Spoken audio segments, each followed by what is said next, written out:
ఏం చేయాలనుకుంటున్నా ప్రభు అంటే, నేను మొక్కల్ని ఇంత పవిత్రంగా పిల్లల్లాగా ఎందుకు చూడబట్టానంటే, ఇది మొక్కలను చూసే పర్పస్ కదా, ఇది ట్రైనింగు. రేపు పొద్దున్న నువ్వు చూడాల్సింది మొక్కల్ని కాదు, పొరుగు వ్యక్తుల్ని. నీ పొరుగు ఉన్న వ్యక్తి అంటే నువ్వు మొక్కను చూడడం ఎలాగో నీకు తెలిస్తే, రేపు నీ పొరుగుని ఎలా చూడాలో నీకు తెలుస్తుంది. నీకు పవిత్రత అంటే ఏంటో ఈ యొక్క తోటలో నీకు అర్థమైతే, రేపొద్దు నీ నివాసయోగ్యమైన భూమి మీద నీకు ఎలా పవిత్రంగా ఉండాలో నీకు అర్థమవుద్ది. అంటే ఈ ట్రైనింగ్ నువ్వు జాగ్రత్తగా నేను ఎలా నాటానో, ఎలా కాపాడానో, ఏటిని ఎలా చూడమని ఇవన్నీ నీకు అర్థమైతే, రేపొద్దున ఈ భూమి మీద నీ సమాజంలో నువ్వు ఎలా బ్రతకాలో ఒక మానవుడిగా నీకు చెప్పండి అర్థమవుతాయి. ఇంత తయారు చేసి దేవుడు ఆదామవ్వలకి దేవుడు ఏదైనా తోటని ఎలా ఇచ్చాడు చెప్పనా, ఒక గుడిలాగా, దేవుడు ఒక దేవాలయం లాగా.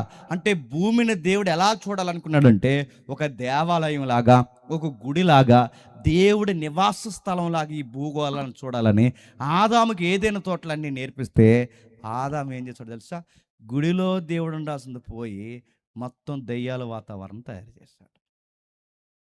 దేవుడు ఉండాల్సిన వాతావరణంలో ఎవరిని తీసుకొచ్చాడు చెప్పండి, దయ్యాన్ని తీసుకొచ్చాడంటే దేవుడు ఉండాల్సిన నివాస స్థలాన్ని, దేవుడు ఉండాలనుకున్న పూజలు అందుకోవాల్సిన స్థలంలోకి పీట దేవుడికి వేయలేదు, దయ్యానికి వేశాడు.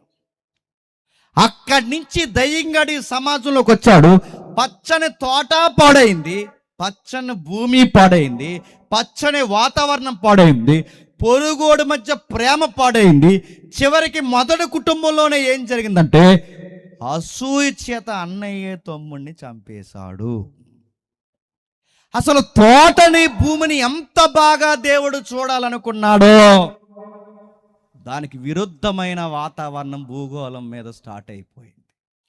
దేవుడు ఉండాల్సిన వాతావరణంలో దయ్యం వచ్చింది, దేవుడు ఉండాల్సిన స్థానంలో సాతాను వచ్చాడు.